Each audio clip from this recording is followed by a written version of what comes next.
Hi guys, today I want to show you how to make classic Denningvleis with Denning meat. Absolutely delicious. What I love about this particular dish is besides the flavor, it's so easy to make, or the way I make it, it's easy for me. I think most housewives make Denningvleis as if though they are making a stew, braising onions and your meat. I like to do the opposite. I find that when I marinate the tamarind paste with vinegar into the meat, and with all the spices, and I leave it to marinate for about an hour or 2 hours prior to cooking it. The lamb is absolutely tender, succulent. It is so delicious, and it's just so much easier for me. So I'm actually going to take you through the spices first and the process, and then we can actually get cracking. So the spices that I'm going to use today: black pepper, salt, cloves, allspice, a little bit of smoked paprika, quite heavy-handed with the sugar, and remember you guys have the quantities in the recipe. And then there's some bay leaves tucked away here.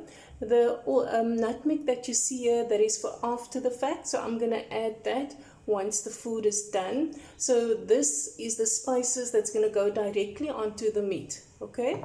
And what I've got here is about 250 grams worth of tamarind. I've taken all the pips out, and there's about a half a cup of brown vinegar. And you can also see here I'm very heavy-handed with the garlic, because garlic is an absolute necessity for this dish. What I've got here is optional. This is my spin on Denningvleis. It's a little bit of soya sauce and a little bit of Worcester sauce that I've mixed. And here a lot of onions and obviously a piece of butter. I've got a little bit of oil in my pan already. So what I'm going to do is, there's two parts to this. Everything that you see on the table besides the onion and the nutmeg is going to go into the meat. So today I'm using lamb. I love lamb with a little bit of fat on it.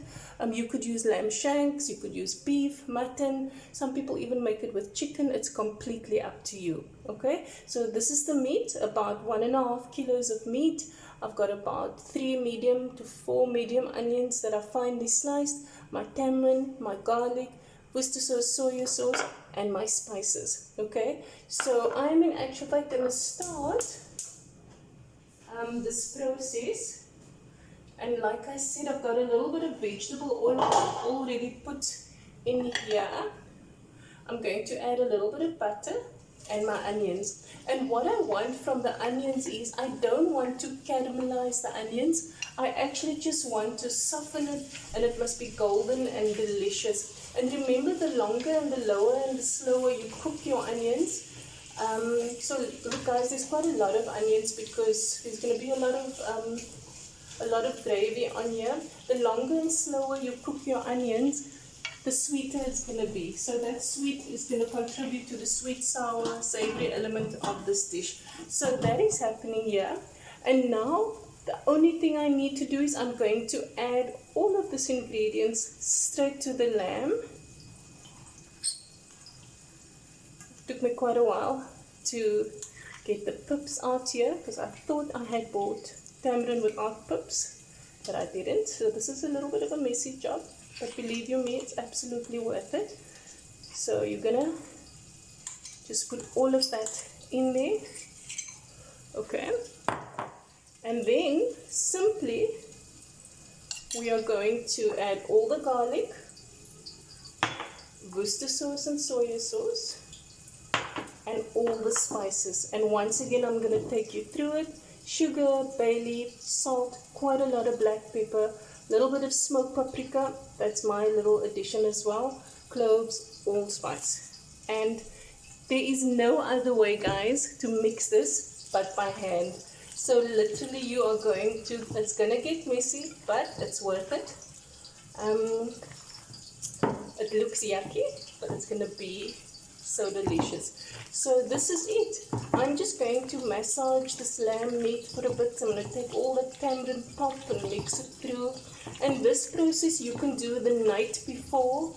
Put some cling wrap on it, or leave it in a Tupperware or sealed container, and you can leave it to marinate overnight. And what that does, the vinegar and the sugar and the salt and the tamarind will already start cooking this meat slowly but surely, which in actual fact also means that you won't be cooking the lamb for as long as you usually would. I love doing this with lamb shank as well. Really delicious. So this is it. So you can see I am marinating that. It's not an easy, it's an ugly task, but it's going to be so worth it. There's no other way to do this. So remember, some people do start this like a stew. They would braise onions, and then the meat goes in, and then they add the spices to the pot, whereas I don't do that. I will take this whole mixture of loveliness and I will add this, so you can see how simple that is. We are like 2 steps away from being done. So this is done. I'm quickly going to do a hand wash. Guys, I'm back and I just wanted to show you, this is what my onions are looking like. So I've pulled it down on a low heat. That is what it looks like, nice and golden.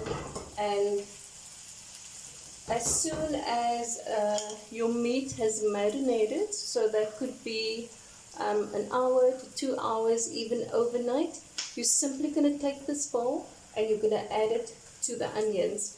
What's going to happen then, you're going to cook it for about 35 to 40 minutes or until your meat is done. Remember, some cuts of lamb are tougher or softer than the others. You could also be using beef or chicken, so that will also affect the cooking time.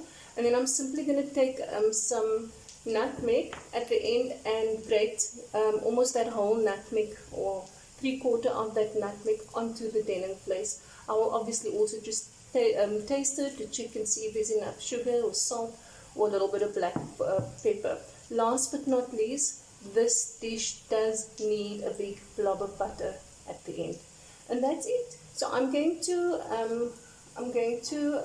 kill the heat on the onions, because my onions are done, and I'm going to cover this with cling film and leave it to just marinate and for all that tamarind and spices to infuse into the meat, and then we'll be back in about 2 hours or so. Guys, so I'm simply going to cook my Denningvleis now. You can see that I've got the meat that is marinating here. It's been about 3 or 4 hours, and simply on this side I've got my onions that I'm cooking nice and low and slow. And what I'm going to do is simply add the Denning meat, quite a big bowl of meat, 1.5 to almost 2 kilos I think of meat. And this is going to cook now for about 35 to 40 minutes. And at the end, I'm just going to taste it for salt, for sugar, for a little bit of peppery heat, and that's it. So remember, as you can see, it's a very dark stew, like this.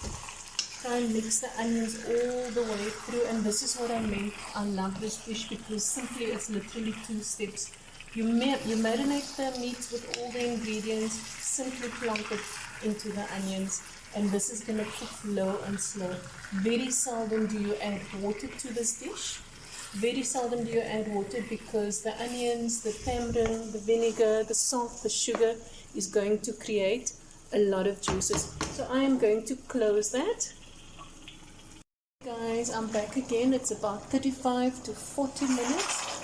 You can see that my Denning meat is done, or Denningvleis. So velvety, so smooth. I have tasted it, so it does need a little bit more sugar and a little bit more salt. And what I'm simply going to do is, you can see here the finishing touches. I've got a little bit of butter, big blob of butter, the nutmeg that I've grated finely, some brown sugar, and an extra little bit of salt. So I am simply going to add that in, and then I am going to stir that through, and our meal will be done.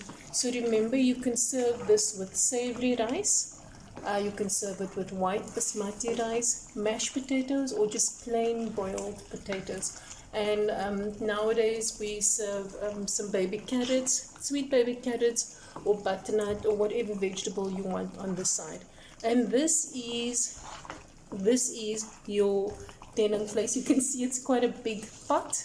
I always start out making 1 kilo, and that 1 kilo grows to 2, and it grows to 3, and grows to 4.